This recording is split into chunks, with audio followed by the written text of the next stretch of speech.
हाय, good morning everyone.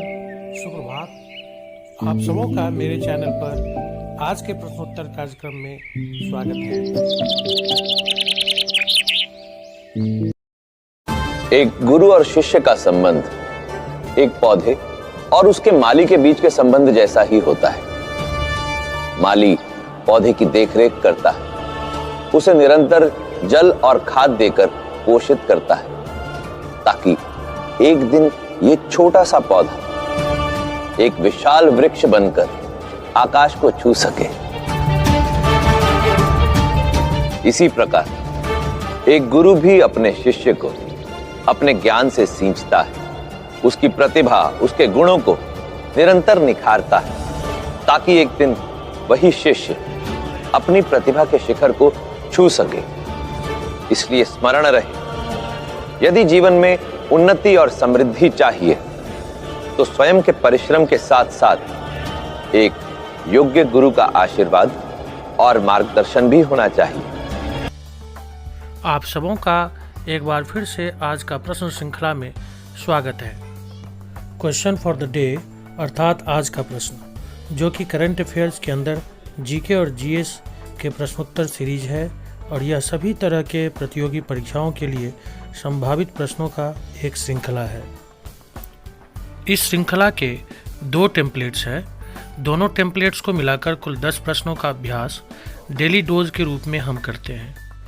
आज के first template के 5 सवालों का उत्तर आपसे अपेक्षित है, अन्यथा अगले दिन इन्हीं 5 सवालों का उत्तर अगले दिन के दूसरे टेम्पलेट पर आपको दिखेंगे। तो चलिए आज के फर्स्ट टेम्पलेट के प्रश्नावली में कौन कौन से प्रश्न हैं देखते हैं।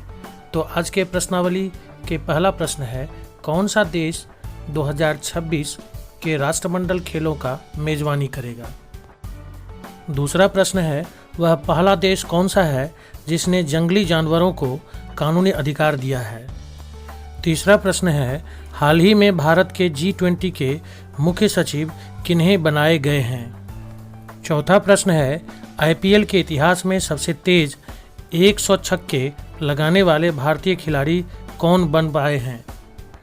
और इस टेम्पलेट के 5वें और अंतिम सवाल है, IISc के अध्ययन के अनुसार किस नदी में माइक्रोप्लास्टिक मिले हैं। अब बारी है हमेशा की तरह पिछले दिन यानी 14 अप्रैल 2022 के फर्स्ट टेम्पलेट पर पूछे गए प्रश्नों के उत्तर जानने का। तो उक्त प्रश्नावली का पहला प्रश्न है, शहबाज शरीफ किस देश के 23वें प्रधानमंत्री बने हैं। तो इस प्रश्न का जो सही उत्तर है वह है पाकिस्तान। दूसरा प्रश्न है, किस व्यक्ति को 56वें ज्ञानपीठ पुरस्कार से सम्मानित किया गया। तो इस प्रश्न का जो सही उत्तर है वह है नीलमणि फुकन। तीसरा प्रश्न है, हाल ही में DRDO के द्वारा anti tank guided missile Helena का सफल परीक्षण कहाँ किया गया। तो इस प्रश्न का जो सही उत्तर है वह है राजस्थान। चौथा प्रश्न है, IPL के इतिहास में रिटायर आउट होने वाले पहले खिलाड़ी कौन बने। इस प्रश्न का जो सही उत्तर है वह है रविचंद्रन अश्विन। इस टेम्पलेट का 5वां और इस श्रृंखला का 10वां सवाल है, ग्रैमी अवार्ड जीतने वाली पहली पाकिस्तानी महिला गायक कौन बनी। तो इस प्रश्न का जो सही उत्तर है वह है Arooj Aftab. Thank you all for watching my video. Friends, please subscribe to my YouTube channel and also share it with your friends. I need your support in this journey which I have started for ourselves. Jai Hind all of you.